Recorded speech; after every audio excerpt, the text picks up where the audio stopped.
Et bon après-midi, ravi de vous retrouver cet après-midi dans notre émission Touachecht Bladi. En tous les cas, c'est toujours un plaisir et une joie d'être parmi vous, mes amis, dans votre émission les dimanches après-midi. Vous êtes nombreuses et nombreux à nous suivre via Canal Algérie et notamment avec nos invités. Comme vous le savez, tous les dimanches après-midi, le meilleur du meilleur, on vous le présente dans notre émission Touachecht Bladi avec notamment des invités qui font l'actualité de l'Algérie et même d'ailleurs, puisqu'on va voyager avec un nombre important d'invités dans cette émission. Alors on va commencer avec le premier plateau de cet après-midi dans Touachecht Bladi avec Madame Soumia Salhi. Soumia Salhi qui est en fait présidente de la commission femmes à l'EGTA. Donc elle est parmi nous aujourd'hui. C'est un plaisir de la recevoir. Bonjour Madame. Bonjour Linda et merci pour l'invitation. En tout cas, c'est un plaisir de vous recevoir, Madame Soumia Salhi, que je connais depuis des années, une grande militante aussi des droits de la femme, pour une meilleure vie, de la dignité dans le travail pour toutes les femmes, pour toutes les Algériennes, et puis arracher des droits. Et je pense que c'est aussi votre véritable leitmotiv. Vous êtes vraiment dans ça depuis, je ne sais plus, une trentaine, une quarantaine d'années. 40 ans, un peu plus, voilà. Oui. Dans le monde militant et le monde du travail. Le travail au féminin, c'est votre donc vous êtes dans cette commission que vous présidez depuis combien d'années déjà? Depuis 2002, mais oui. nous avons gelé nos activités à un moment et puis nous avons repris depuis maintenant le mois de septembre. Oui. Donc la commission a repris avec un programme très très chargé qui concerne évidemment la défense de la dignité des femmes au travail, mais pas seulement, au niveau de la société aussi. Et des lois aussi, beaucoup de lois. Tout à fait, oui. Nous avons travaillé pour améliorer les lois ou pour carrément obtenir d'autres lois comme celle qui criminalise les violences à l'égard des femmes ou le harcèlement sexuel en 2004. C'est notre commission qui a mené campagne pendant 2 ans et qui a enfin donc réussi à obtenir sa criminalisation dans le code pénal en 2004. Alors, on va revenir vers vous, Madame Soumia Salhi, si vous le voulez bien. Mais avant cela, comme vous le savez, notre émission Touachecht Bladi, est-ce que vous connaissez l'émission, Madame Soumia Salhi? Voilà, parce que nous savons que vous êtes aussi très, très occupée et que ce n'est pas toujours évident de pouvoir suivre le programme de la télévision et de Canal Algérie plus particulièrement. Donc, dans cette émission, on propose très souvent donc, des artistes qui nous ont quittés et qui ont chanté l'immigration, le départ et l'exil, avec de petits extraits. Et on salue la famille Smaïli, puisque la semaine passée, on avait reçu sa fille, le regretté donc Mustafa Smaïli, dans un extrait d'une chanson kabyle. Et on l'apprécie, on se retrouve juste après.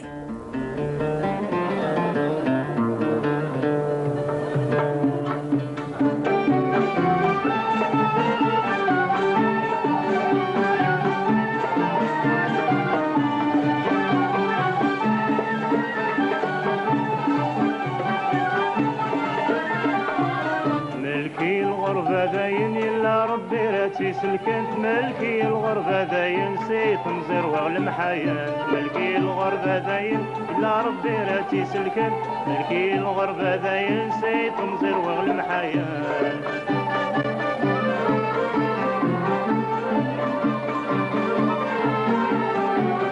قسمي روح الغار الغربان كي نوردو في الصحراء واسمي روح الظهر الغربان كي نوردو فيه الصحة الخدمة دقز الخلا دقيت سخمانة في مولان ملكي الغربة داين لا ربي راتي سلكن ملكي الغربة داين سيت نزير وغلم حيان ملكي الغربة داين إلا ربي راتي سلكن سيت نزير وغلم حيان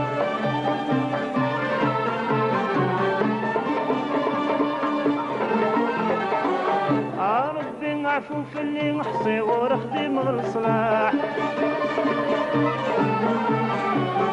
ربي نعفو في اللي نحصي ورخدي مغل صلاح ألف مرتي ورد وغالا غايغي المعيشة بمشاح ملكي الغربة داين لا ربي راتي سلكن ملكي الغربة داين زيت نصير والمحايا ملكي الغربة داين إلا ربي راتي سلكن ملكي الغربة داين زيت نصير والمحايا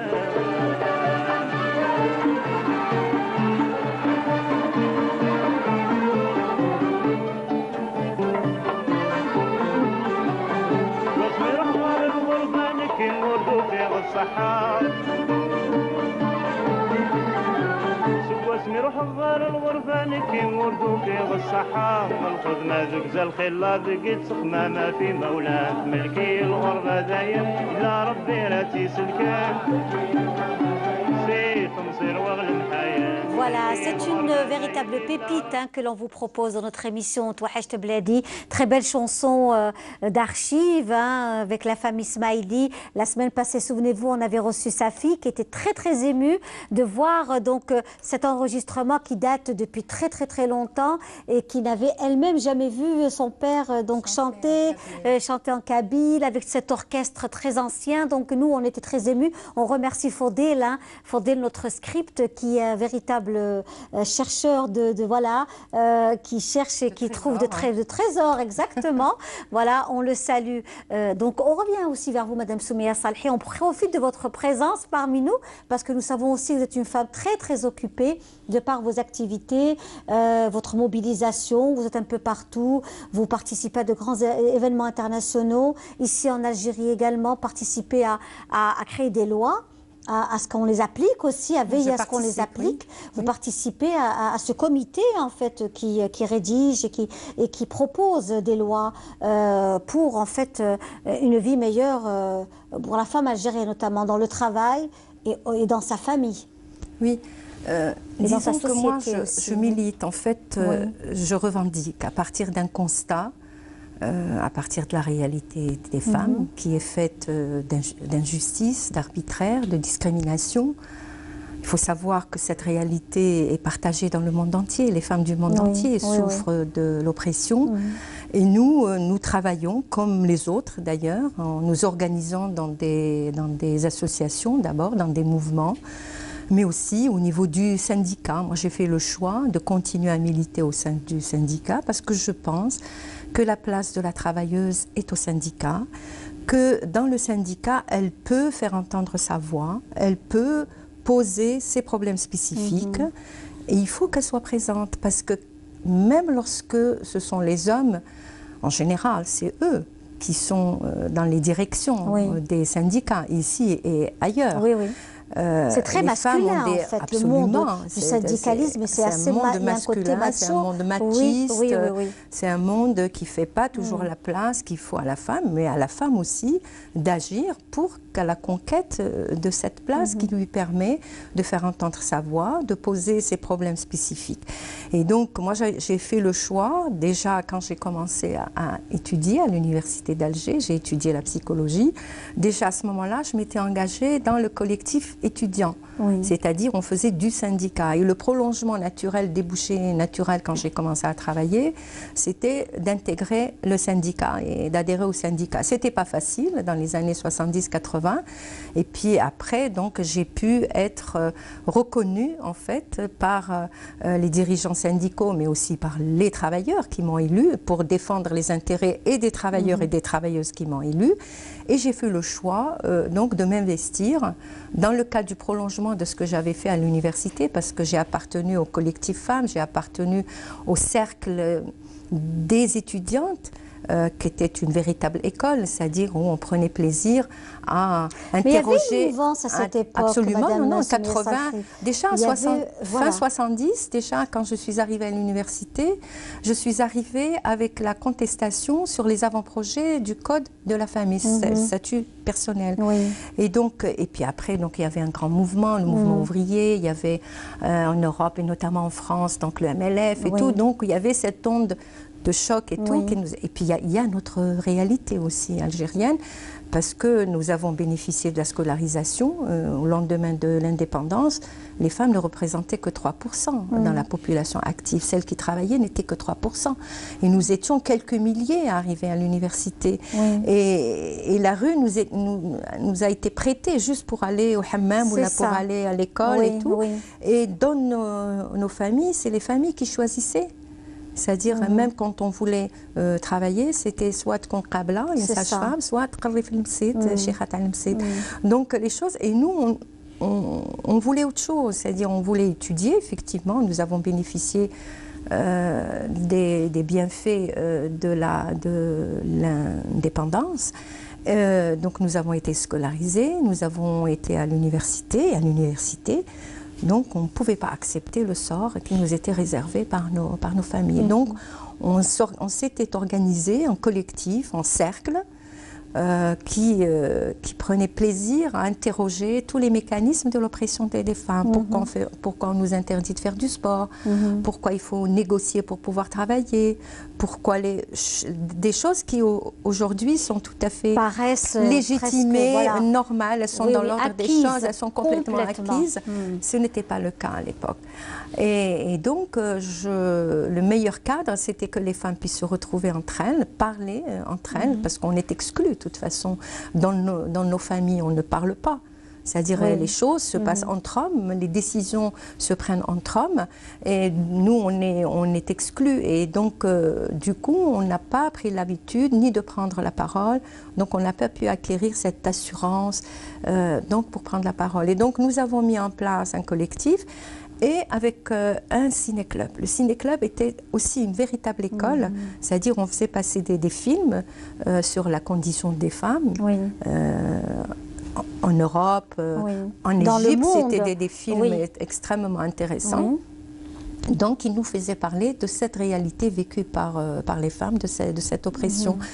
Après, à la faveur de 88, bien sûr, il y a eu la reconnaissance des associations. Et là, je me suis engagée dans la construction d'une association, l'Association pour l'émancipation des femmes, l'une des premières associations qui a vu le monde et qui a eu à diriger les grandes marches, les grandes manifestations et qui a animé aussi un ciné-club et qui a travaillé au niveau de l'université aussi. Voilà, donc, et ça s'est continué après avec mon investissement au niveau du syndicat. Nous avions déjà à l'époque, on était une poignée à revendiquer donc un cadre particulier pour les femmes, parce qu'on avait fait le constat accablant qu'il y a une insignifiance dans la représentation des femmes aux postes décisionnels, aux instances du moins, que ce soit dans le monde du travail ou là au niveau de l'organisation. Et donc nous avions déjà en 97 donc entamé un processus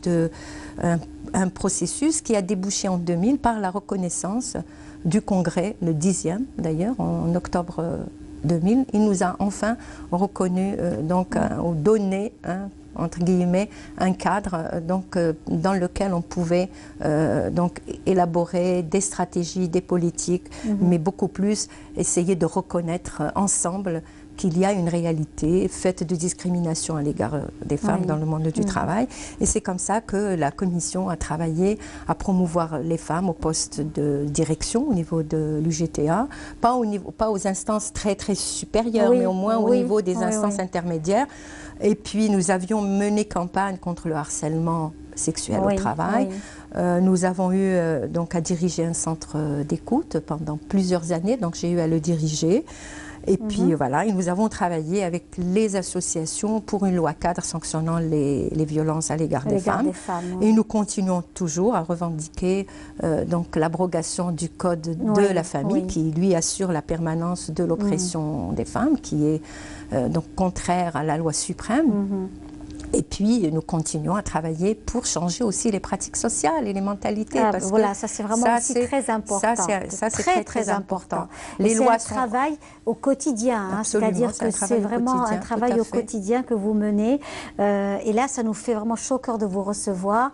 Nous avons également des reportages que l'on vous propose aujourd'hui par rapport à pas mal de femmes, de styles de femmes assez différents. Vous allez voir, mes amis, donc on va proposer aussi, parce que nous savons que notre émission est également suivie par un nombre important d'Algériens qui vivent à l'étranger et qui découvrent aussi à travers nos invités de Touahecht Bladi cette Algérie d'aujourd'hui. Plurielle, militante, combattante. Exactement, cette Algérie plurielle. Quand on parle de Touahecht Bladi, c'est aussi des femmes comme vous qui militent, qui travaillent, qui sont dans le monde du syndicat. Parce que très souvent, quand on est en Europe, on se pose des questions par rapport à pas mal de femmes dans le Maghreb et en Algérie. Vous avez des femmes syndicalistes, on ne savait pas, on ne les voit pas à la télé, etc.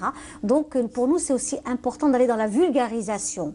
Merci. Vous savez, aller dans la vulgarisation du sujet lui-même. Donc là, on va justement découvrir... On va découvrir justement l'une des rares femmes qui est commandant. Donc, elle est première femme dans les forces navales. Il s'agit de Inès Boulaïnine et c'est un reportage de Karim Haïfa. Un briefing d'une quinzaine de minutes avec ses plus proches collaborateurs pour entamer sa longue journée de travail. C'est le quotidien du commandant Inès Boulaïnine, officier supérieur des forces navales algériennes, qui est depuis 14 ans une des rares femmes militaires en charge du suivi et de l'entretien des nombreuses installations militaires dans les bases maritimes des forces navales algériennes. Dans le cadre de la modernisation de la flotte de la Marine nationale, nous avions l'obligation de réparer et de renouveler, le cas échéant, l'espace du soutien technique pour les unités flottantes en mer, en l'occurrence les installations portuaires dans les bases maritimes.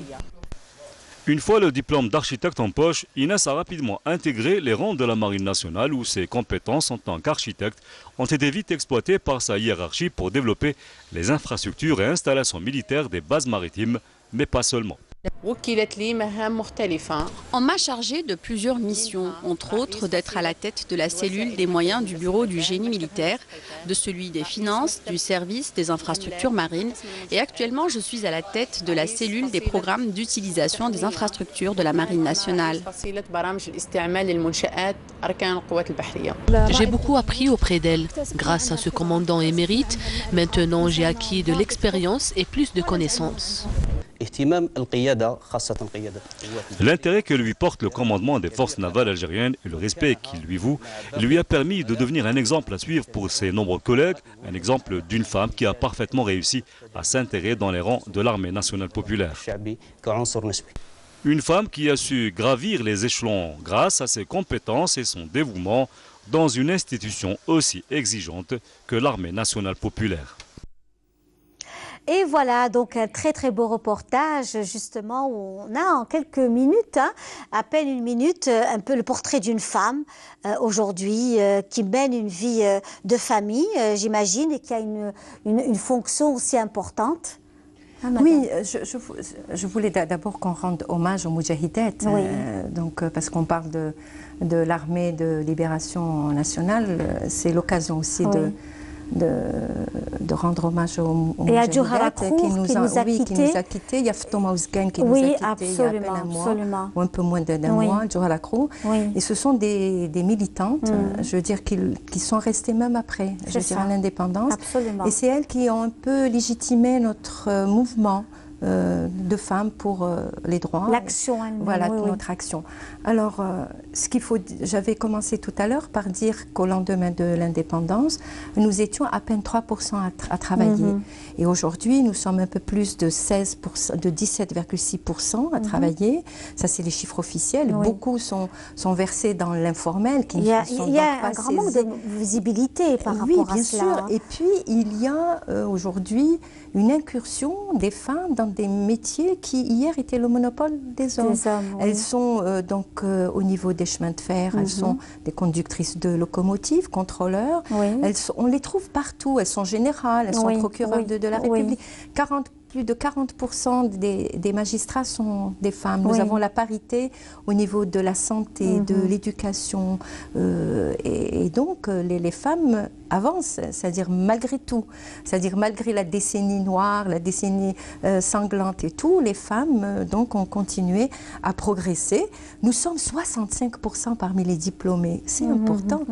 Et c'est pourquoi aujourd'hui, l'accès des femmes aux postes de responsabilité se pose de façon très accrue. Nous sommes à peine 10% occupés des postes de responsabilité et moins de 2% à être dans les postes décisionnels. Mais comme toujours, et j'insiste pour dire ça, c'est une réalité largement partagée dans le monde entier parce que nous vivons dans une humanité patriarcale. Partout, les femmes ont des difficultés d'accéder aux postes de responsabilité et nous y travaillons. Aujourd'hui, il y a une disposition de la Constitution, l'article 36, donc pour la promotion qui favorise donc la promotion des postes, de la promotion des femmes aux postes de responsabilité au niveau professionnel. C'est un levier, c'est un outil donc qui va nous permettre d'avancer dans notre revendication pour que la femme puisse avoir toute sa place donc dans ces postes-là. Alors nous aussi on invite nos amis auditrices et auditeurs et notamment téléspectateurs téléspectateurs qui nous suivent cet après-midi dans notre émission Touachecht Bladi pour pouvoir aussi partager avec nous ce moment avec Madame Soumia Salhi qui nous fait l'honneur et le plaisir d'être parmi nous aujourd'hui, qui est présidente de la commission femmes à l'UGTA et qui aussi est très très active en matière de mobilisation pour la cause des femmes, pour les droits de la femme chez nous en Algérie. Et puis ce que nous aimons chez vous, Madame Soumia Salhi, ce que j'apprécie aussi chez vous, c'est que vous êtes aussi la compagne de l'homme. Il n'y a pas ce féminisme agressif. Parfois, beaucoup de femmes basculent dans ce féminisme agressif où on n'arrive plus à communiquer avec l'autre. Vous savez, le féminisme, c'est une réponse au sexisme. Oui. Le féminisme, c'est lorsqu'on croit qu'il y a une cause des femmes, qu'il y a une situation particulière que la femme vit. Mais par moments, certains, il y a un reproche qui se fait vu que certaines femmes refusent carrément le dialogue avec l'homme. Donc il y a, si vous voulez, une sorte de scission et c'est regrettable par moments. Parce que la discussion ne devient plus sereine. Nous travaillons pour le bien-être de l'être humain. Absolument. Mais nous sommes engagés pour la cause des femmes. Du moins, je suis engagée avec mes camarades, mes copines. Je suis engagée pour la cause des femmes parce que je considère que la femme souffre d'une injustice millénaire et qu'il y a besoin de s'organiser pour lutter contre. Et que l'homme, bien sûr que nous avons besoin de rassurer l'homme, mais ce sont les femmes qui reçoivent l'écho et l'écho, elles le reçoivent de l'homme. L'homme bénéficie de privilèges que lui octroie le patriarcat. Donc il y a une domination masculine contre laquelle nous nous battons.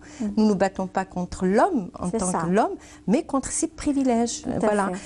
Sinon, il y a beaucoup d'hommes qui sont féministes aussi, je veux dire, qui sont complètement engagés pour la cause des femmes. Puis la dernière fois, je disais justement qu'on a tous eu un papa, ou un frère, ou un grand-père, ou un oncle qui nous a aussi soutenus, ou un époux qui nous a aussi soutenus pour avancer. Vous savez, je suis passée à la chaîne 3 il y a 3 jours, le 7 mars, le 6 ou le 7 mars, et j'ai eu des échos qui m'ont vraiment surpris. J'ai eu un voisin, d'ailleurs, pas plus tard qu'hier, qui m'a abordé dans la rue et qui m'a dit, voilà, mes filles, elles ont écouté et puis elles ont envie de s'engager avec toi. Je ne m'attendais pas du tout, donc je ne m'attendais pas à ça d'un voisin. Et puis en plus, j'ai eu pas plus tard qu'avant de venir à cette émission, encore une femme qui est entrée en contact avec moi par Facebook et qui m'a dit « Mon père vous a écouté et c'est lui qui m'a demandé de vous contacter pour résoudre un problème. » Ça veut dire que même les hommes, je veux dire, ça m'a vraiment surpris. Et donc, voilà, les hommes aussi essayent de trouver certains, pas tous, hein, parce que comme je disais, j'insiste pour dire les coups, on les reçoit, les coups et les harcèlements, on les reçoit de la part d'hommes, mais non pas, c'est pas une vue de l'esprit, c'est une réalité. Absolument. Nous allons prendre un appel. Nous avons un appel. Sihem qui nous appelle de Lyon. Sihem, est-ce que Sihem est là? Oui, je suis là. Sihem, bonjour, marhaba. Oui, bonjour. Comment allez-vous, Sihem? Eh bien, ça va bien, merci. Et vous, Linda? Eh bien, écoutez, je vais très bien, en compagnie de Madame Soumia Salhi, qui est parmi nous ce matin. Oui, bah écoutez, votre émission est très intéressante et c'est toujours un plaisir de vous écouter tous les dimanches en famille. Merci. Et voilà, moi je voulais vous féliciter aussi votre invitée, que je trouve très très intéressante. Elle est vous pouvez discuter avec elle, hein, vous pouvez lui parler directement, Sihem. Oui, je sais, mais... Bonjour madame. Oui, bonjour madame, je voulais vous féliciter pour tout ce que vous faites, je trouve ça très très encourageant, très motivant, je suis vraiment impressionnée par votre parcours. Merci. Voilà. Et puis, sinon, moi j'avais une question à Linda. Oui.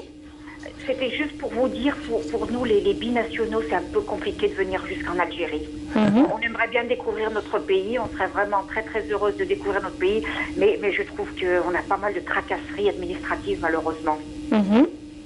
Voilà, eh bien, écoutez, nous, ce qu'on peut vous proposer, c'est de pouvoir, en fait, on va vous laisser donc un numéro de téléphone, hein, le nôtre, ou alors reprendre carrément au niveau du standard, et nous faire part donc de vos soucis, notamment cette tracasserie, qu'on pourrait transmettre aussi à d'autres émissions, parce que nous avons aussi d'autres émissions, comme Diasporama, qui aussi est une émission très intéressante, où on traite aussi des soucis de la grande famille de l'immigration population qui a aussi ses préoccupations pour pouvoir venir en Algérie, etc.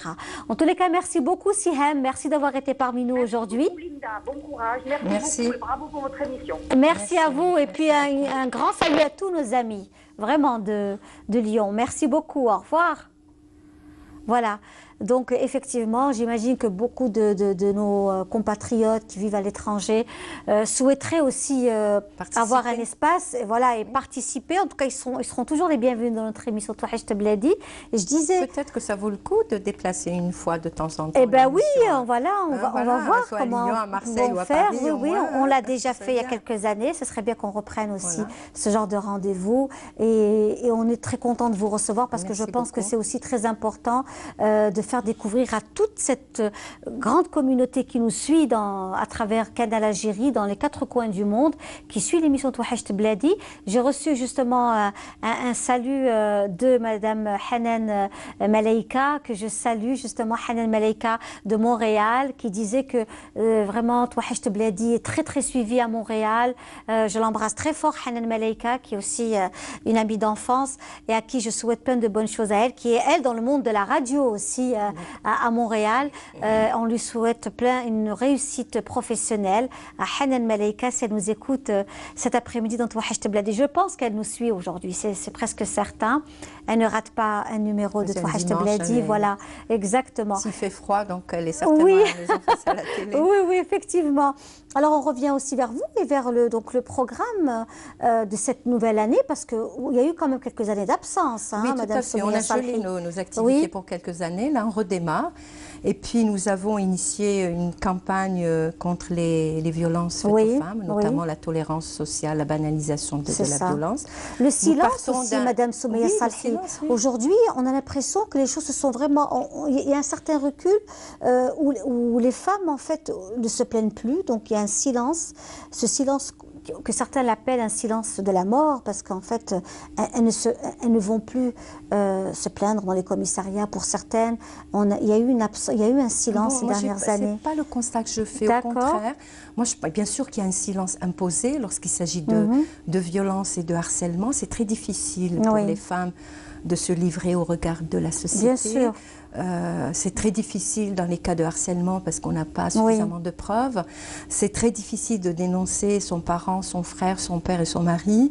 Mais aujourd'hui, nous assistons quand même à une montée de la parole des victimes. Et c'est ça qui a fait que la loi a pu passer en 2015. Regardez quand Raziqa Cherif a été assassinée par ce chauffard qu'il a harcelé, eh ben c'est les habitants de Magra qui sont sortis. C'est un village de Msila. Ils sont sortis nombreux, manifestés. Et le signal, en fait, et la symbolique, c'est pour dire que Raziqa a le droit d'être à l'extérieur, d'occuper cet espace qui jadis était réservé aux hommes.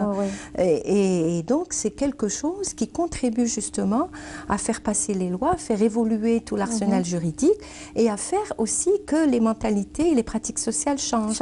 Nous enregistrons, moi j'ai eu à diriger pendant à peu près 7 ans un centre d'écoute. Nous avons eu plus d'1 millier de cas et beaucoup d'associations qui sont sur Alger ou ailleurs enregistrent des plaintes de femmes victimes de violences. Donc le tabou est fissuré et cassé.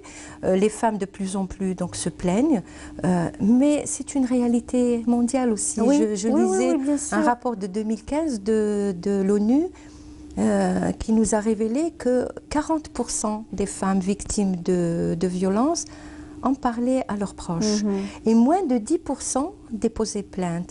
Donc c'est vraiment même dans les pays dits développés, dans les pays où il y a, eh bien non, il y a quand même une difficulté à pouvoir parler de ces tabous. La question qui me tient à cœur, Madame Soumeya Salhi, est-ce que vous pensez qu'aujourd'hui, grâce au travail, une entrée d'argent régulière pour pas mal de femmes, c'est aussi un moyen de lutter contre la violence. Mais bien sûr, l'autonomie financière. Tout le monde, ça c'est un principe. l'émancipation des femmes passe par son indépendance économique. Oui. Et quand on connaît le rôle libérateur du salaire pour celles qui ont eu à faire des ruptures malheureuses souvent, parce que soit par le divorce, soit parce qu'elles subissent une violence, donc elles sont obligées de quitter le domicile familial. Si elles n'avaient pas un salaire, donc elles n'auraient pas pu vivre autrement que sous le joug d'un père ou d'un mari ou d'un frère violent. Et donc mais c'est vrai que les loyers sont extrêmement coûteux et que nous avons, je disais tout à l'heure, les 65% parmi les diplômés sont des femmes et beaucoup de femmes sont cadres et donc elles arrivent difficilement, c'est vrai, à louer donc une petite piole, etc. pour préserver sa vie, sa dignité de femme. Donc le salaire joue un rôle important. Très important, oui. En tous les cas, c'était un plaisir de vous avoir reçu, hein, Madame Soumeya Salhi, parmi nous dans notre émission Touahcht Bladi, où il a été question avec vous justement de la femme, de son émancipation, la lutte contre la violence également, les lois qui ont été aussi donc décrétées. Vous êtes battu pour que ces lois existent aujourd'hui. Aujourd'hui, la femme travaille, cherche à être autonome et on le sent même au niveau de la cellule familiale. Il y a un épanouissement familial. Oui, le travail des femmes est légitimé. Travaille. Voilà, donc les enfants, il y a une émancipation. L'enfant est devenu un enfant roi parce que la maman aussi a une entrée familiale, a les moyens. On peut sortir, on peut se déplacer, on peut faire beaucoup de choses en famille grâce à la femme. Donc ça aussi, c'est un point très très important. C'est positif, bien sûr. Merci Soumeya Salhi. On va justement aller en Kabylie, dans la région de la grande Kabylie, Tizi Ouzou, Ouassif, retrouver une femme également. Et c'est notre collègue Enissa Bouzid, qui est aussi une femme formidable, très active, qui s'est déplacée à la découverte d'une fromagère. Elle fabrique du fromage et elle le vend. Et très très bon, excellent fromage. Voilà. Merci Soumeya Salhi. Merci à vous. À très bientôt. Merci, à très bientôt. Voilà.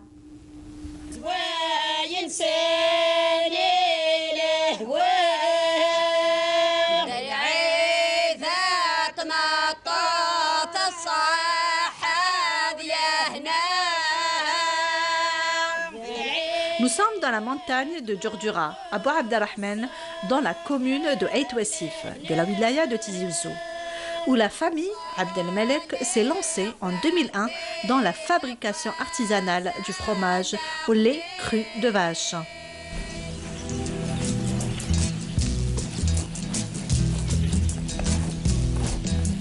Tout commence ici. Cet alpage, c'est le plus authentique.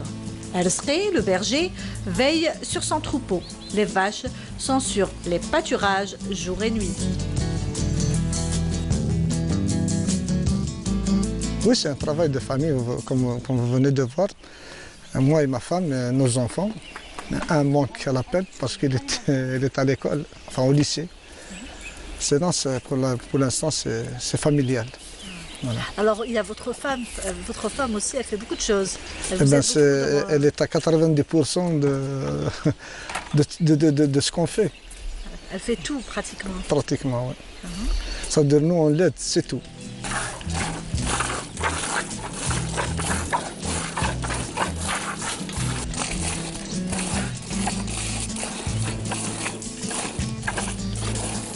La traite des vaches se fait en famille.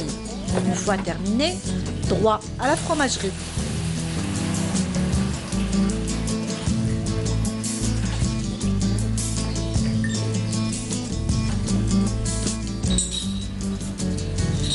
Fahima, la femme du berger, met son équipement et entame la fabrication du fromage. Aujourd'hui, elle est aidée par ses cousines Nassera et Algia.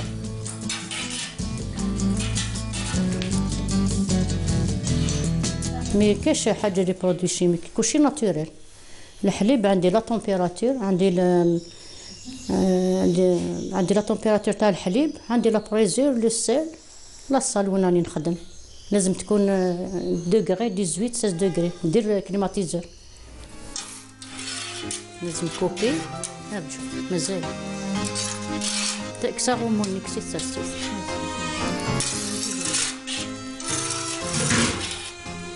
مازال شويه لازم نحش خرج شويه لاكتوسيروم هذاك من بعد نطيبو كي تشوفيها شي تقولي واعر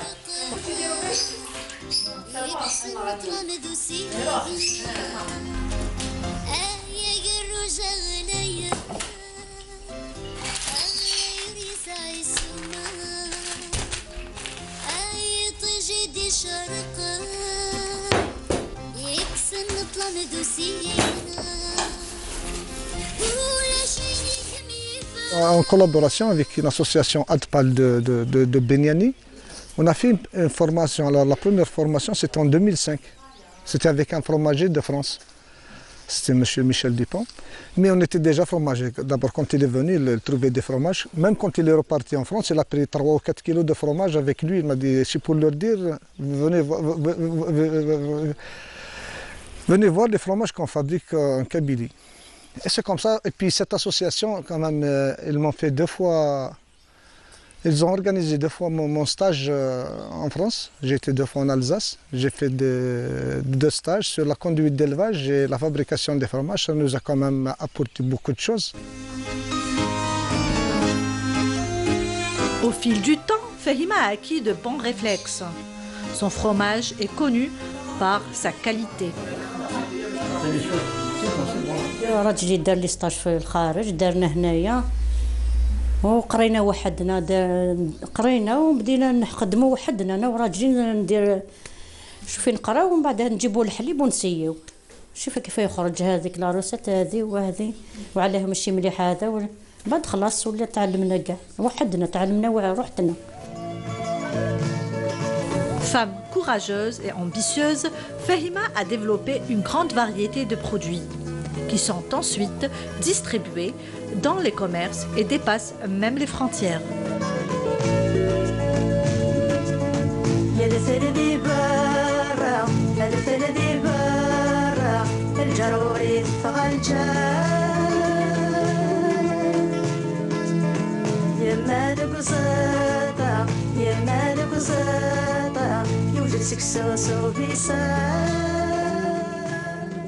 Voilà, c'était un très très beau reportage. Ça nous a permis de voir aussi la belle nature de la grande Kabylie. On salue tous ceux qui nous suivent depuis la Kabylie.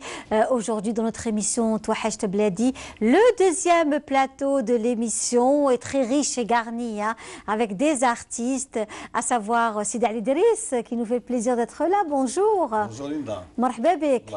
C'est un plaisir d'être avec toi. Eh bien, c'est un plaisir partagé. Avec nous aussi Moustache. Bonjour. Comment ça va Moustache? Très bien. Alors Moustache est artiste plasticien. Il a un travail très très particulier en matière de tableaux, d'art plastique. On va découvrir ça dans quelques instants. Sidi Ali Idriss est avec nous, c'est un plaisir. Vous avez justement Sidi Ali Idriss qui est connu aussi dans le monde de la chanson Chabi. Oui. Et vous allez bientôt être à Paris, au Centre culturel algérien à Paris. Oui, ce samedi, oui. Ce samedi. D'accord. Samedi 17 mars à 20h30.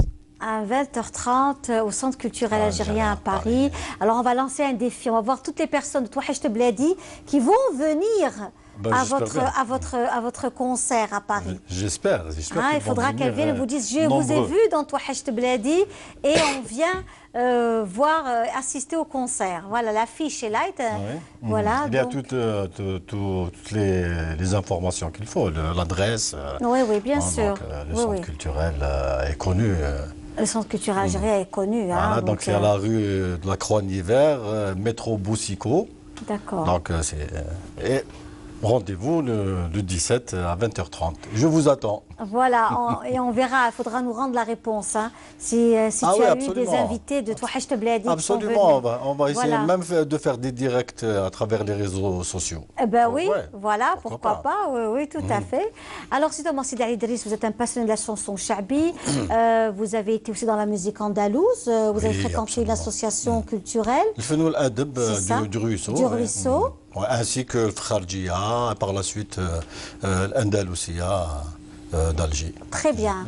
Vous êtes le neveu de l'Hadj Hachmi Grouabi, Allah yarhamou. Voilà, vous avez une ressemblance déjà physique et même dans la voix. Une petite ressemblance dans la voix. Hein. Je n'ai pas cette prétention de... Vous êtes modeste, Je suis pragmatique. Et on apprécie beaucoup votre travail, on apprécie votre façon d'être également, votre générosité. Et donc, qu'est-ce que vous allez présenter à votre public parisien? Bon, je dirais que ça va être un répertoire des plus ordinaires de la chanson chabi, mais ça va dépendre de l'auditoire. Il y a des demandes, etc. Mais il y a quand même une feuille de route à suivre. Oui. Il y aura du Hawzi, il y aura du Chabi, il y aura un peu d'Andalou aussi, il y aura même la chanson contemporaine qu'on dit. Moi, je n'aime pas dire Chabi moderne parce que le moderne a commencé avec l'Anra. Hein. Oui, à l'époque, l'Anra a introduit des instruments modernes pour son époque.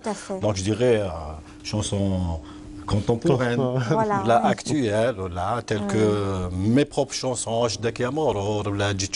voilà, c'est pourquoi ce pas une ou deux chansons de Hadj Hachmi Grouabi, qui est chanson incontournable, inévitable, qui ou alors classique. Allô aussi, hein. Pourquoi pas? Oui, parce que le Ghorba, voilà, et en plus nous on l'aime parce que c'est notre générique aussi d'émission. Oui, absolument, voilà. Bien sûr. Voilà, c'est du 2 en 1. Oui. Alors on va justement, nous avons aussi dans notre émission Touhaj Tebladi pas mal de reportages, mais avant cela nous avons avec nous Moustache. Oui. Qui nous fait le plaisir. Comment ça va, Ouchak Moustache? Ça va, merci. Dans ce beau plateau et tout. Ah oui, alors on a de Exactement. On a de très bonnes choses, hein, comme à chaque fois dans notre émission Touhaj Tebladi. Des gâteaux traditionnels offerts par la pâtisserie Boubcœur. Vous connaissez la pâtisserie Boubcœur? Je la découvre. Du Sacré-Cœur. Ah oui, absolument. L'ancienne pâtisserie, qui est très, très ancienne. Donc, qui, depuis la création de Touhaj Tebladi, hein, ça fait déjà 6 ans, le temps passe tellement vite. Avec Touhaj Tebladi, nous sommes en contact avec la pâtisserie Boubcœur, que l'on salue. Nous avons ces gâteaux aussi offerts par la pâtisserie, donc la petite pâtisserie du Télemli, Honoré, qui fait aussi des gâteaux fabuleux. Et c'est pour cette raison que nous avons ces gâteaux ici parmi nous, parce que je pense, voilà, les gâteaux de la pâtisserie Boubcœur, qui chaque dimanche, nous avons notre part. Voilà, Qa'da, voilà, vous voyez. Ça fait partie du patrimoine. Ça fait partie exactement du patrimoine. On va venir tous les dimanches. Je vais se faire inviter. Et puis ces gâteaux aussi de notre ami donc, Nadir Arbi, qui lui aussi de la pâtisserie, petite pâtisserie du Télemli, qui œuvre aussi pour la préservation aussi des produits bio à base de produits naturels, bien de chez nous. Donc voilà, je pense que ça aussi c'est vraiment très important d'en parler. Aujourd'hui, Moustache, c'est votre première exposition. Actuellement, vous exposez dans l'espace Espaco. C'est l'une des premières grandes expositions, voilà, dans une galerie phare et de renommée. Digne de ce nom, une superbe galerie. Professionnelle et tout. Tout à fait. Voilà. On remercie Madame Chérifi. Exactement, Madame Chérifi et Sidi le commissaire, Monsieur le commissaire de l'exposition, Djaoudat Gissouma, que j'appelle Sidi le commissaire, qui m'ont coaché, qui m'ont beaucoup aidé pour... Et ce qui est merveilleux chez vous, Moustache, c'est que vous avez un côté comique. Voilà, on vous appelle Moustache parce que c'est vraiment Moustache. Il ne faut pas dire moustache, il faut dire moustache, pour rester dans une ambiance un peu populaire de chez nous. Et comment vous êtes retrouvé dans le monde de la...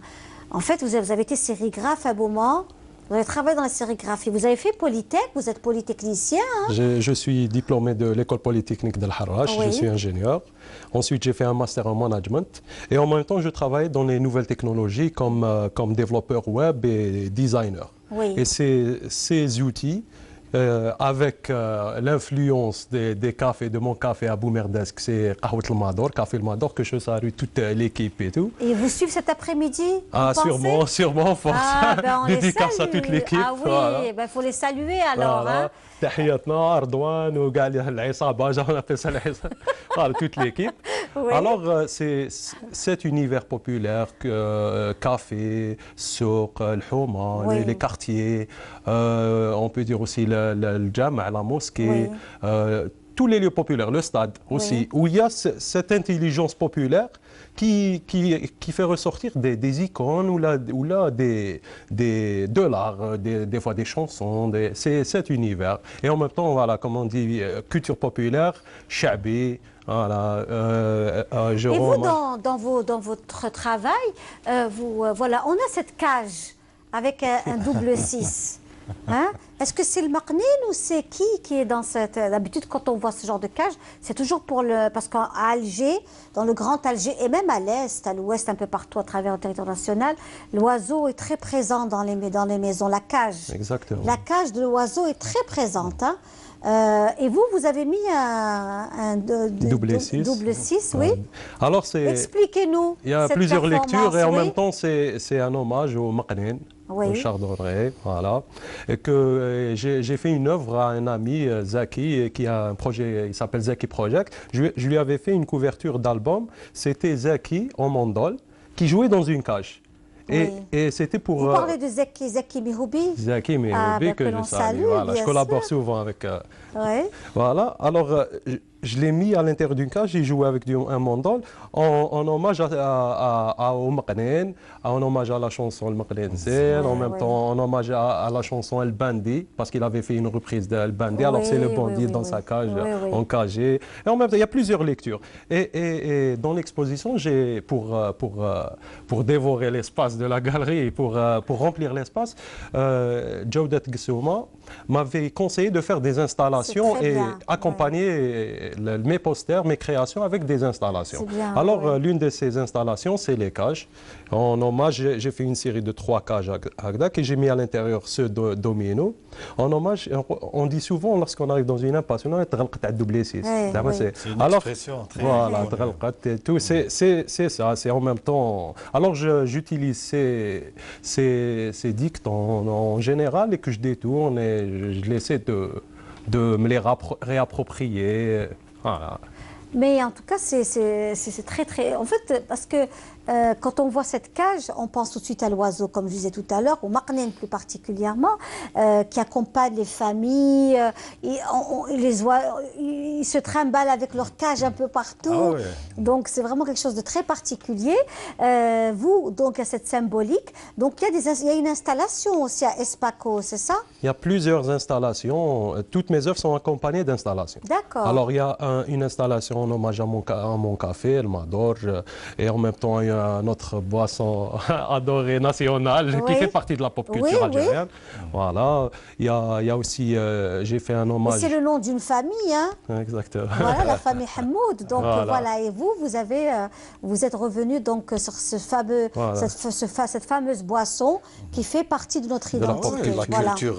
Tout à fait. Et aussi, il faut dire que aussi la grande Moudjahida Nafissa Hamoud, Nafissa Laliam, c'est aussi la fille, l'une des petites filles de Hamoud Boualem, voilà, tout simplement. Donc c'est aussi une famille, tout à fait, oui. Exactement. Grande famille d'Alger. Voilà, et aussi cette exposition que j'invite tout le monde, qui est du 2 au 23 mars. Voilà, à l'Espaco. Alors il faudra que les gens viennent vous voir. Comme j'ai le slogan Tratit Ndem. Voilà. Oui. En plus, alors justement, il n'y a pas que ça. Vous rendez hommage à Atman Ariouet. C'est une personnalité centrale dans mon exposition et en général, même dans la pop culture algérienne. C'est l'icône phare de la pop culture algérienne utilisée en force dans les réseaux sociaux. Ces films sont cultes, font partie... Surtout Carnaval fi Dchra. Carnaval fi Dchra. Aïla Kines, surtout, voilà.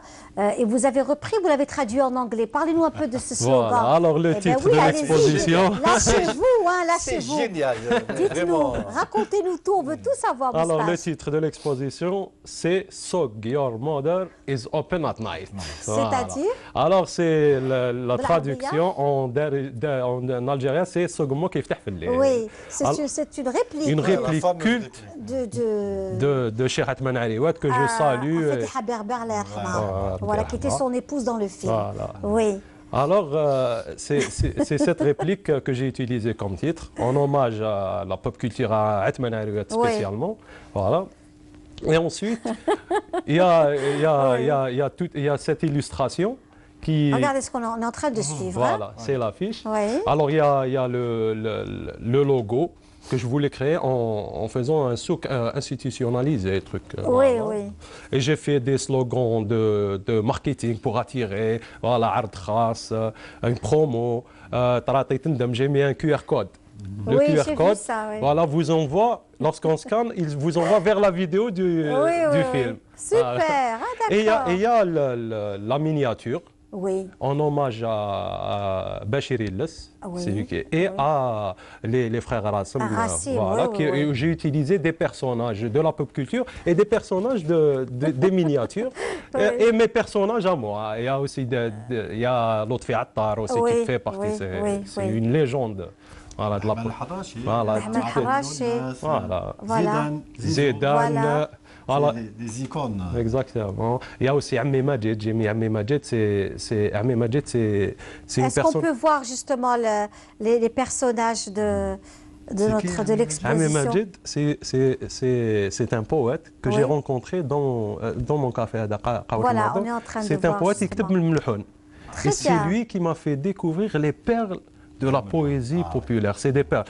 On dit le Jazairiya, la langue darija. Maintenant, notre corpus littéraire et notre patrimoine, la richesse, les perles se trouvent dans la poésie populaire. Et même tout ce qui est comme philosophie, voilà. Sophie, alors on voit justement, vous avez repris sagesse. cette scène de mariage de Rassim, hein?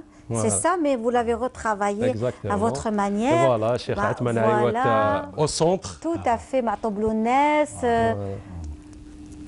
Alors, c'est tout un... connaître Hasni, voilà. Là, et il y a aussi la femme Hayek avec une talonnade qui fait... C'est ça. Voilà. Oui. Il y a beaucoup de femmes, hein. En tout cas, il y a une présence féminine très importante avec des lunettes de soleil, sur votre plateau. Des Converse branchés qui font des selfies, modernisés. Se les réapproprier. C'est magnifique, c'est formidable. Restez parmi nous. Hein. On va rester donc toujours avec cette fois-ci de la chanson avec Samira Brahmiya. Samira Brahmiya que nous avons reçue, souvenez-vous, il y a de cela quelques semaines, où elle a participé notamment au rallye des Reines, qui était donc depuis Alger jusqu'à Tamanrasset. On la salue, hein, Samira Brahmiya. On salue sa maman qui est aussi fan de Touahest Bladi. Et on se retrouve juste après.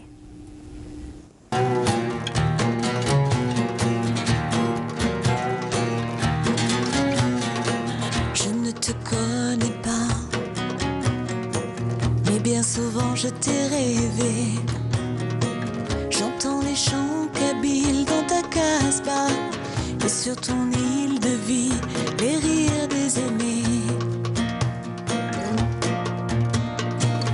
اليمن قال ياسمين في الصح نسات تغني وتحكي على السين والناس من كل مكان جاية ليها زينها وفي النهاية ناس مسحر العشاق. Toi tu es né là-bas, moi j'ai grandi ici. Nos vies sont comme nos voix mélangées de Paris à Alger. Dans ta belle robe blanche, telle une mariée immaculée. Derrière le voile, l'amour, la tolérance, pour qu'un jour tes enfants puissent trouver la paix. ما بين ليلة ونهار القلوب لهبت والناس هجرت الديار. نساو واش خلا ولهم الكبار بيضة عذرا رافعة راسها وسط النار. Toi tu es né là-bas, moi j'ai grandi ici. Nos vies sont comme nos voix mélangées de Paris à Alger.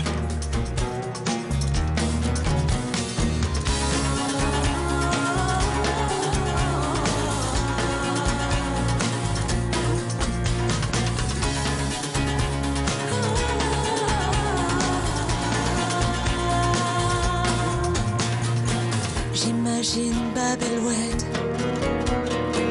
tes mosquées d'or et tes rues la télé, il y a les pleurs, les raids. Mais je sais qu'El Badja est une citadelle. عدت أيام الحقد والزين بدا ينسى ويداوي جرحو وبداو الولاد يلعبوا ونسى يغنوا بدا لي غيروا عليها فهموا لها القيمة. Tout est né là-bas, moi j'ai grandi ici. Nos vies sont comme nos bonnes mélangées de Paris à Alger. Toi tu es né là-bas, moi j'ai grandi ici. Nos vies sont comme nos bonnes mélangées de Paris à Alger. Très belle chanson qu'on a proposée aujourd'hui dans notre émission Touahacht Bladi avec Samira Brahmia que l'on salue cet après-midi. Elle a été notre invitée, comme je le disais tout à l'heure. Elle sera toujours la bienvenue sur le plateau de Touahacht Bladi. Encore une fois, marhaba bikoum ya al-hbab. Marhaba bikoum fi had al-qa'da avec notamment nos invités, Sidi Ali Idriss qui sera au Centre culturel algérien à Paris ce samedi. Un rendez-vous à ne pas rater à 20h30. Voilà, donc marhaba bikoum. Et puis Moustache, notre ami Moustache qui est actuellement à Espaco, l'espace Espaco qui se trouve à Oued Torfa, du côté de Draria, Al-Ashor, où il est question d'une très très belle exposition que nous aimons beaucoup. Donc, et qui a un slogan en hommage à Atman Ariwet. Atman Ariwet qui lui aussi a toujours su jouer entre... Ce qui est magnifique chez Atman Ariwet, c'est qu'il a joué des rôles très importants, comme Bouamema, par exemple, l'épopée de Bouamema. Il a joué d'une façon extraordinaire, vraiment. Et comme il a pu aussi passer dans d'autres styles de personnages, il a du génie. C'est un homme génial, au sens propre du terme, vraiment. Génial. Oui. C'est une perle. Génial, c'est vraiment... Il est extraordinaire et on a hâte de le revoir dans une... Sur la scène, absolument. Absolument. Donc, ça vous a pris combien de temps pour créer cette exposition? Il y a combien d'œuvres à voir Il y a une trentaine d'œuvres. Oui. Voilà. Alors, la création... En fait, c'est du pop art. C'est du pop art, c'est ça. Pop art, c'est-à-dire que toutes les œuvres s'inspirent de la culture populaire. C'est ça. Culture populaire de toutes les dimensions. Football, musique shabi, musique raï, musique... voilà. Tout ce qu'il y a comme culture populaire et en même temps c'est une rétrospective de mes travaux que j'avais déjà utilisés dans un autre espace public, mais celui-là digital, et c'est Facebook, où j'ai fait ma notoriété. Voilà. C'est le Houma digital moderne, où j'ai fait ma notoriété. Formidable. En tous les cas, on vous souhaite plein de bonnes choses à vous deux, et notamment à Sidi Ali Idriss, qui a un grand rendez-vous donc au Centre culturel. Ce samedi. Je voudrais simplement remercier ceux qui gèrent le Centre culturel algérien à Paris. L'affiche est affichée, voilà, oui. Notamment M. Mustafa Benachnou qui s'occupe de la programmation et qui nous programme de temps en temps. Ça nous fait une ouverture. C'est très bien. Une respiration artistique bénéfique. Écoutez, c'est magnifique. On va vous laisser partir. On a une petite surprise pour vous, Sidi Ali Idriss. Voilà, je vous ai dit, on a notre Faudel national qui est superbe. On est très heureux de l'avoir dans Touahacht Bladi. Et il déniche toujours des pépites. Et il vous a déniché certainement une pépite. On va voir ça tout de suite. Voilà. Merci Sidi Ali, au revoir et à bientôt. Merci.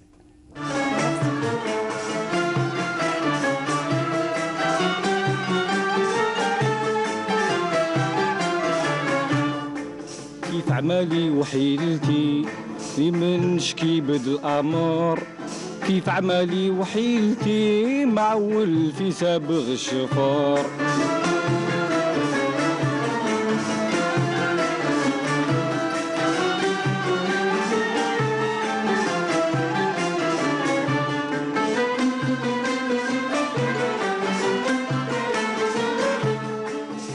عمالي وحيلتي اللي من نشكي بليعتي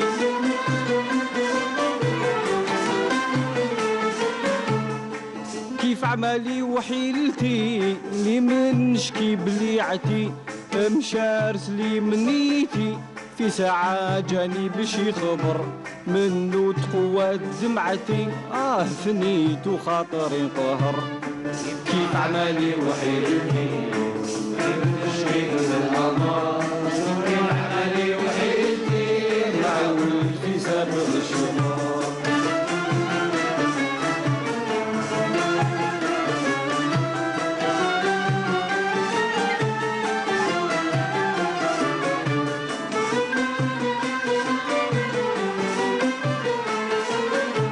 البارح يا العمة مشارس لي الفاطمة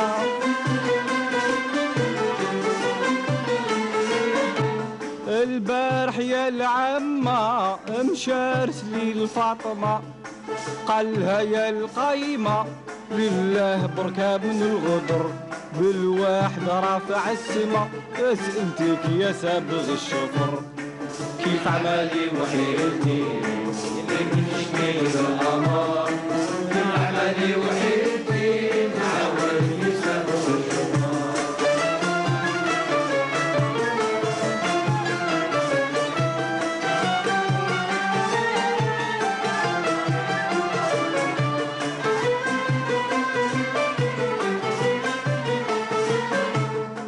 قالت له روح يا رسول امشي ماهوش ذا القول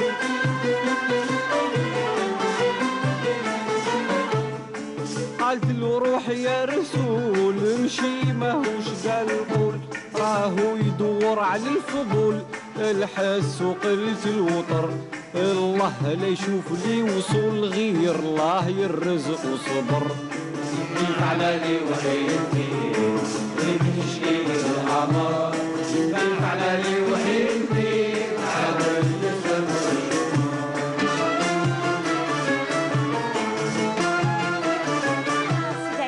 avec vraiment une véritable pépite que nous avons aujourd'hui dans Touhacht Bladi. C'est Ali Idriss en 1976. Il venait de sortir donc parmi les gagnants de El Hanwa Shabab à l'époque, vous imaginez. Donc voilà, c'est très très bien. Ça nous fait vraiment chaud au cœur de le voir. Il n'a pas beaucoup changé finalement. Hein. Alors notre encore troisième plateau de cet après-midi dans Touhacht Bladi.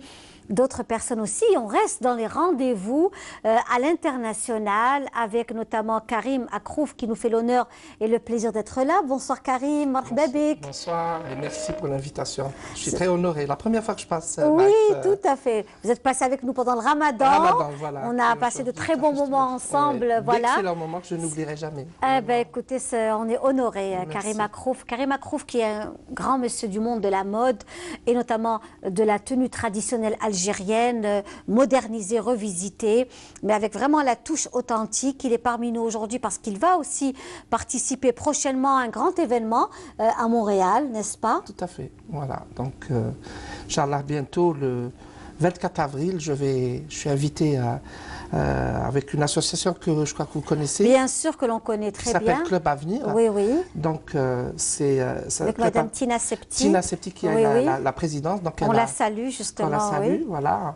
Et donc, c'est une association qui est maghrébine, on va dire, donc Algérie, Tunisie et le Maroc, et qui montre à la communauté aux États-Unis qu'il y a des élites intellectuelles et que donner une image sur les Maghrébins qu'il faut. Voilà. Absolument, absolument. Et donc, il m'invite pour faire un défilé de mode. Donc, il n'y aura que moi pour le défilé.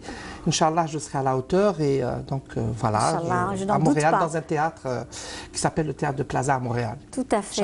Avec nous également Saïda Benseman, qui est parmi nous, qui elle aussi très active, qui a créé sa propre galerie d'art, la galerie Benseman, qui se trouve à Saïd Hamdine, justement, et qui est aussi dans le monde du bijou, remoderniser le bijou traditionnel. Comment allez-vous, Saïda? Ça va, merci. Merci pour l'invitation. Voilà. Alors, voilà, exactement. actuellement, je suis tout le temps active. Récemment, j'ai organisé une exposition à l'hôtel Mercure à l'occasion de la fête de la femme. Voilà, il y avait une petite animation avec un déjeuner et j'ai profité de cette occasion d'organiser une exposition et de permettre aux femmes d'exposer leurs œuvres au niveau de cet hôtel. Et elle est toujours, cette exposition, elle se déroule actuellement. Aujourd'hui, ce sera la clôture. Ah, très bien. Voilà. On est en train d'essayer de négocier pour pouvoir rester. Très bien. Voilà. En tous les cas, bravo pour tout ce que vous faites. Lancer une galerie d'art, c'est pas facile. Et c'est pas évident du tout. Il faut vraiment s'armer de courage, de détermination. Votre galerie existe depuis combien de temps, Saïda? En fait, j'ai fait l'inauguration le 2 février avec 6 artistes qui ont exposé au niveau de la galerie. Et parmi eux, la Souhila Belbahar, Jahida Houadef, Dokman, Samia Choukal. Il y a 2 autres qui n'ont jamais... c'était leur première fois. C'est Fethi Benouiniche et Salim Warab. Que l'on salue, Fethi Benouiniche, que nous avons reçu dans Touhacht Bladi. Voilà. Et il en garde un très beau souvenir. Et nous, on est aussi ravis de l'avoir reçu. Vraiment, c'est un grand monsieur également. Vous êtes aussi dans le bijou que nous voyons. Là, si on peut zoomer aussi sur le bijou de Madame Saïda Ben Seban, qui est aussi un très beau bijou fait par elle. Merci. Donc, ça aussi, on fait aussi la promotion du bijou. Chez nous, on adore les belles choses. Hein. Voilà. Et on se prive pas de présenter les belles choses faites par les Algériennes et les Algériens. Et nous savons que vous avez votre propre collection de bijoux. Exactement. Vous avez participé à Lille, justement, pour c'était pour la fête du 1er novembre. La fête du 1er novembre. Voilà. Et je vais participer prochainement à Paris. C'est une exposition qui va se dérouler le 12 et le 13 avril à Paris. Et voilà, il y aura aussi d'autres exposants. C'est une exposition spéciale femmes. Il n'y aura que des artisanes. Très bien. Voilà, algériennes. Ben, écoutez, c'est parfait. On revient à vous, justement, Karima Krouf, et à ce grand rendez-vous que vous allez donc réaliser. Vous avez sillonné pratiquement le monde pendant l'année 2017, l'année 2017, l'année précédente. Vous avez été lauréat, vous avez été classé parmi les premiers dans le monde de la haute couture, notamment traditionnelle. Hein, donc, et là, à Montréal, ça va être aussi une belle rencontre. Inch'Allah, Inch'Allah. On n'oublie pas qu'il y a une très grande communauté à Montréal. Tout à fait. Donc, ils vont découvrir. Donc là, on a commencé à faire la promotion et tout ça. Et apparemment, il y a des échos positifs. Les gens m'attendent et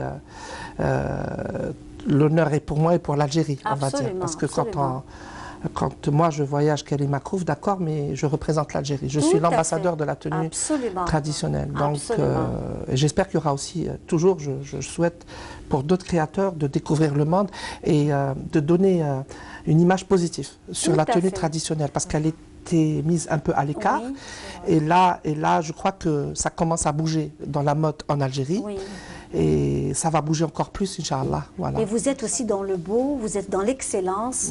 Hein, c'est ce qui fait votre notoriété, Karima Krouf.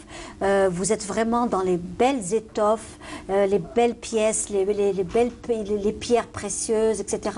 Donc vraiment, vous faites voyager votre public. Quand on a un défilé de mode de Karima Krouf, c'est vraiment de très très belles pièces que l'on voit aussi. Tout à fait. Moi, ma politique, on parlait tout à l'heure dans les coulisses, c'est prendre toujours le patrimoine, parce que le patrimoine, c'est la base. Mais après, il faut booster les choses. C'est le terme que j'emploie. Dans mes créations, j'aime bien donner une autre vision dans la haute couture. On adore notre patrimoine, mais on est en 2018, donc il faudra s'adapter au temps. Et moi, ma politique, c'est que la tenue algérienne traverse le monde à travers, en habillant des stars dans le monde, en faisant des grands événements. Pourquoi pas, nous les Algériens, on participe à des grands événements avec les normes internationaux, et c'est là où on voit notre position. Est-ce qu'on est bien ou pas bien? Voilà. Et alhamdoulilah, apparemment, je commence à rentrer par la porte dans le Moyen-Orient. Je suis très connu actuellement dans le Moyen-Orient. Récemment, j'ai fait l'Égypte aussi il y a 2 mois. à l'hôtel Intercontinental Samiramis et c'était Fashion Award International. Donc c'est l'un des plus grands événements au monde. Et j'étais classé le premier par rapport à tous les pays arabes. J'ai eu beaucoup de succès. Grâce à cet événement, j'aurai un autre événement. Je suis invitée avec cet organisme égyptien, j'ai tellement d'événements, le 20 avril, que je ne dise pas de bêtises, en Jordanie, sous la tutelle de la reine Rania. Donc il y aura tous les grands créateurs du monde arabe et je vais participer à cet événement. Donc je suis en train de préparer une autre collection spécialement pour la Jordanie. Franchement, magnifique. Donc j'arrête pas. C'est super, c'est formidable. Et puis Saïda aussi, Benseman. Donc prochainement, vous avez des expositions, un vernissage. Exactement, de Chigaran qui va exposer. Monsieur Chigaran, l'artiste peintre qui va exposer prochainement. Et aussi, je suis en train de préparer pour les vacances de printemps des ateliers thématiques pour les enfants. Comme ça, pour les initier à l'art depuis leur jeune âge et en même temps de faire ça au niveau dans une galerie. Par exemple, quand je reçois des enfants, ils sont très curieux, ils demandent c'est qui cet artiste. Bien et des fois, il y a des artistes qui viennent visiter la galerie. Et puis il faut les initier aussi, il faut initier les enfants à l'art et au beau. Très très jeune, c'est très important. Ils sont très curieux, ils demandent c'est quoi comme technique, genre c'est qu'est-ce qu'il a utilisé comme couleur, c'est vraiment et comme ça, Inch'Allah, ça va être des futurs artistes. On l'espère, bien sûr. On va prendre un appel, nous avons Fouzia de Nantes, c'est ça? Oui, Fouzia, bonjour. Fouzia? Allô? Oui, Fouzia? Oui, bonjour. Bonjour, marhaba. Comment allez-vous, Fouzia?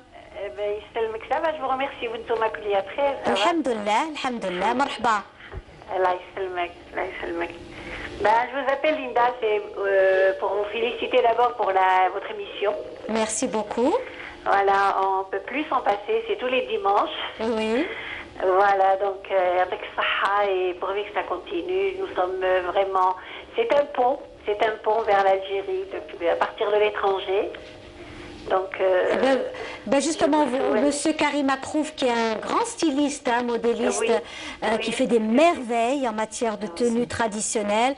Notre ami Saïda Benseman, qui est galériste et qui reçoit de très grands noms des arts plastiques algériens. Voilà, donc on ramène en fait le meilleur du meilleur dans cette émission. On est très très soucieux quant à la qualité de nos invités, croyez-moi.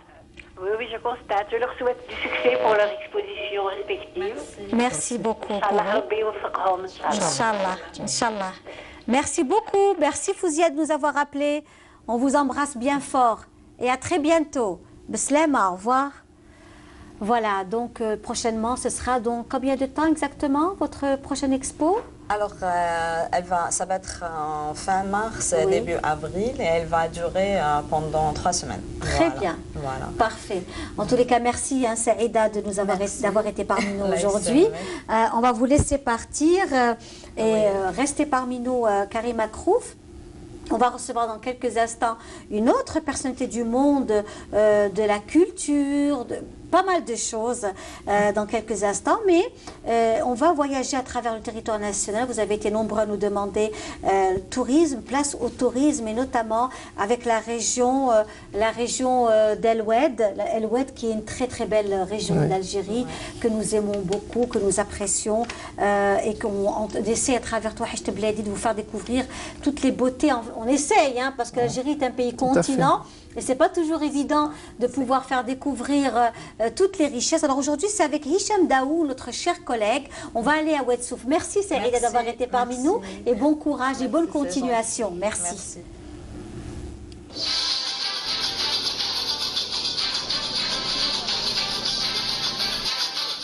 Dans le cadre de la relance de la destination Algérie, un éductour a été organisé par une compagnie aérienne et un complexe touristique privé dans la ville millénaire d'El Oued.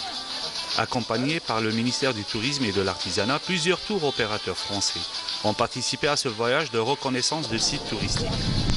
C'était aussi l'occasion de voir et de tester de près la qualité du service de l'infrastructure d'accueil organisatrice.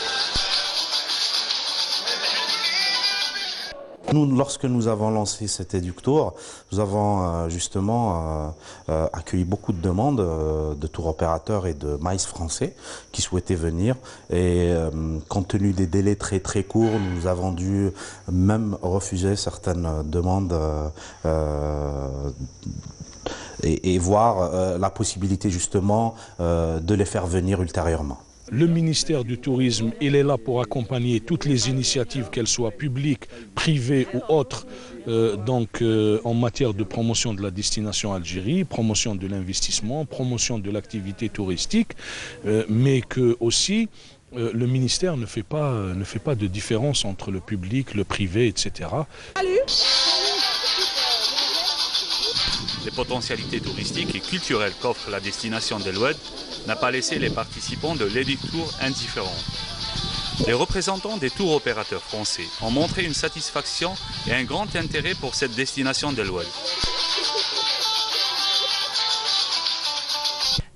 J'étais très agréablement surprise. Un très beau pays, un peuple très riche culturellement. J'espère que les Français vont avoir envie de venir vous voir, venir voir ce pays qui change des autres pays d'Afrique du Nord. Et moi, de toute façon, en tous les cas, je reviendrai quoi qu'il arrive. Méditation, dépaysement, découverte, services de qualité, accessibilité du transport aérien, tous les ingrédients sont réunis pour relancer les destinations de notre Grand Sud loin du tourisme de masse. Ces espaces semblent prêts pour un tourisme de tendance actuelle.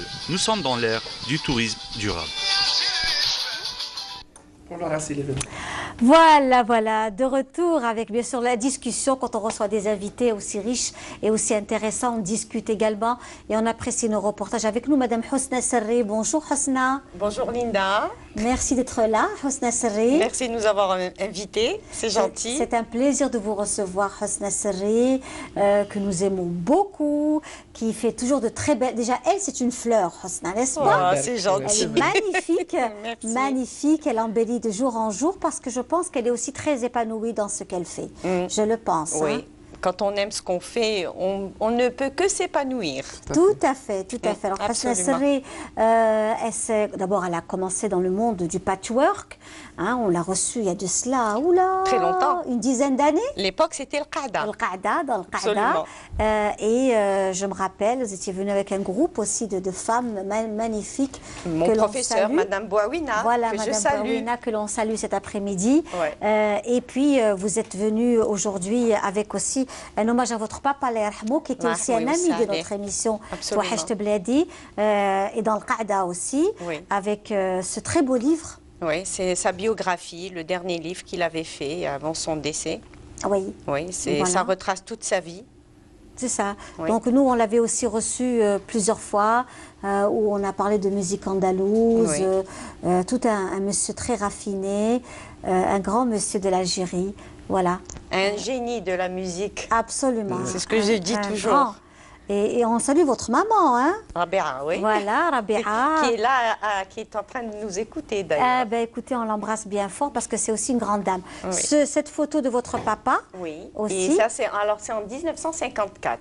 Oui. Je crois qu'elle m'avait dit, maman, c'est au parc Morion, je crois. D'accord, oui. Je crois. Il était bien jeune, j'étais pas encore née, moi. Oui, voilà. Et puis, vous-même, aujourd'hui, Hosna Serri, vous êtes lancée dans un travail vraiment lié au patrimoine. Hein? Oui. Le patchwork, mais pas que. Vous avez envie de vous lancer comme ça s'est fait spontanément. Parce que je me rappelle que sur Facebook, vous partagez beaucoup de choses. Alors, je ne savais pas si c'était réellement vous ou elle partageait des choses qu'elle faisait avec des groupes de copines. Donc, je n'avais pas très bien compris. C'est après que j'ai compris que c'était réellement elle qui faisait cette très bonne confiture. Au Théâtre Plaza à Montréal. Très bien. Donc, ça fait presque une année qu'on prépare cet événement. Et je voulais des conditions bien pour représenter l'Algérie avec une nouvelle image. Et après, on s'est entendu sur ce théâtre et j'ai accepté. Et J'adore le théâtre, parce que même le théâtre, il a un charme pour un défilé de mode. Absolument, absolument. Je l'ai fait récemment, il y a presque 8 mois, 9 mois, à Paris, au Théâtre du Gymnase. Oui, c'était magnifique, ça donne une chaleur qui est extraordinaire. Et Inch'Allah, ça va bien se passer. Donc le 24 avril, les gens de Montréal. Inch'Allah. Donc Hosna Serri, on parlait justement de le monde qui vous envahit actuellement. Nous savons que votre maman est une très très bonne pâtissière, une très bonne cuisinière. Un cordon bleu, on va dire. Un cordon bleu, oui. tout à fait. Et oui. surtout les spécialités algéroises, oui. n'est-ce pas? Donc des gâteaux qui ont pratiquement disparu, tels que la harissa par exemple. On l'a fait toujours. Elle a fait extraordinairement bien et c'est très très bon et j'adore ça en plus. Donc voilà, et vous êtes venu avec des confitures, alors... C'est ce que je vous ai dit là. Oui. En fait, toutes mes expositions, c'était que du patchwork, Et puis un jour... avec mon ami, on avait fait une exposition à un endroit. Oui. Et je lui ai dit, tiens, pourquoi ne pas essayer de faire des confitures? On a commencé par la confiture de patates douces, qu'on a complètement oubliée. D'accord, oui. Voilà. C'est très bon. Et les gens étaient vraiment très contents. Et la plupart me disaient, mais c'est fou ce que vous nous faites rappeler notre enfance. Oui, oui. Donc je me suis dit, tiens, la confiture de patates douces. Donc allez, on va faire la confiture de grand-mère. Oui. Donc là, vous avez la confiture de coin en morceaux, la confiture d'orange en morceaux, de citron en morceaux, la confiture de fraise, bien sûr, la classique. Alors, on voit là, on suit ça avec voilà. vous. C'est 4 confitures pots. Voilà. C'est quoi exactement? Alors là, vous avez la confiture, en fait, c'est la marmelade d'orange amère. C'est très bon. C'est très bon à tartiner. Oui. Bon, je ne vois pas très bien. Mais il y a la confiture. En fait, de toutes les façons, ici, il y a la gelée aussi de coin. Oui. Alors là, quand pendant mes expositions, je conseille aux gens, et je vous conseille aussi à travers la télé, la gelée de coin, il faut la manger avec du pain et du fromage. Ça, c'est une amie qui m'a donné cette recette, c'est espagnol. En fait, vous prenez votre tartine de pain, vous mettez une tranche de fromage dur, une pâte dure, et vous mettez de la gelée de coin. C'est un pur délice, c'est sucré-salé, c'est très bon. Et voilà, donc en fait, il y a la confiture il y a la confiture de kumquat aussi, Chouena. Chouena, c'est très très bon, oui. Donc en fait, on essaye de revenir aux anciennes confitures, comme la confiture de coin en morceaux. On a tendance à faire ces dernières années la pâte de coin. C'est ça, voilà. Mais attendez, il y a la confiture de coin aussi. Et puis avec ce coin-là, vous faites même pour le hamhlo. Hamhlo, exact. Voilà. Donc en fait, ce fruit-là, vous faites de la confiture de coin en morceaux, vous faites de la gelée, vous faites la pâte de coin avec un fruit, ce qu'on peut faire. Effectivement.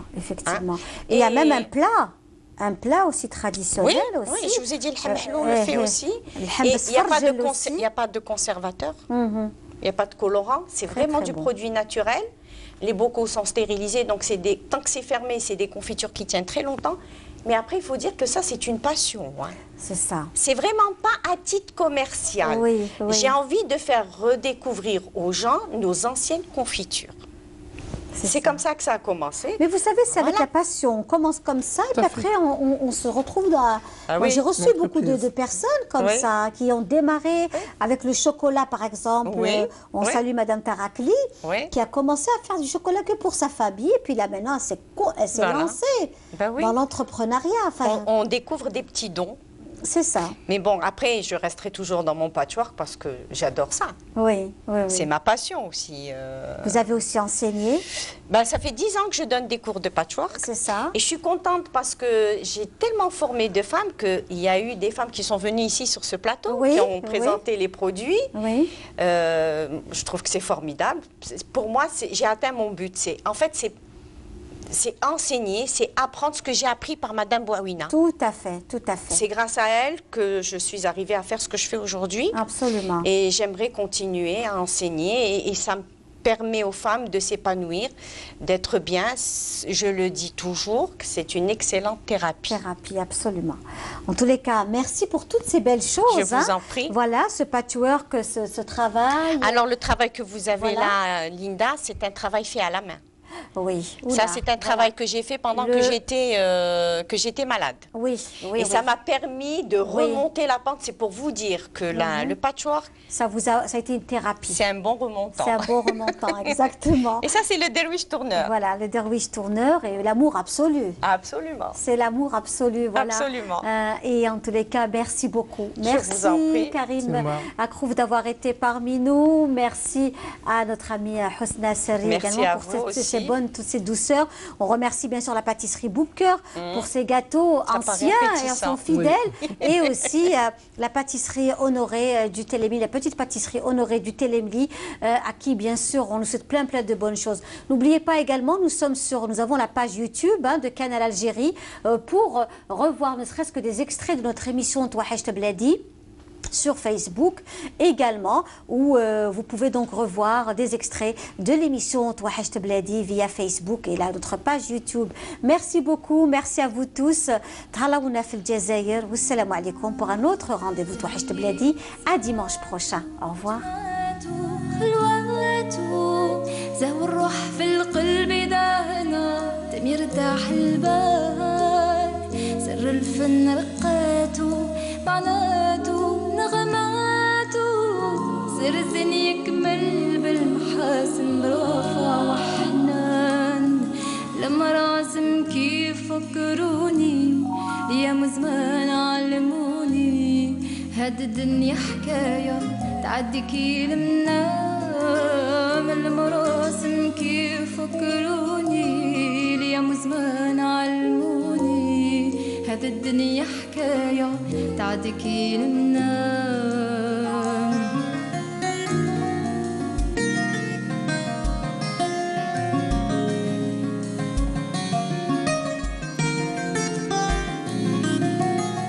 مر الفراق كياتو آهاتو دمعاتو مر البعد الشوق والحرقة في الغربة محامان حلو الدهر فرجاته فرحاته ذكرياته حلاوة الوصال أحلى ملاس المخالف الألوان لما راسم كيف فكروني ليا مزمان علموني هذا الدنيا حكاية تعدي كيل من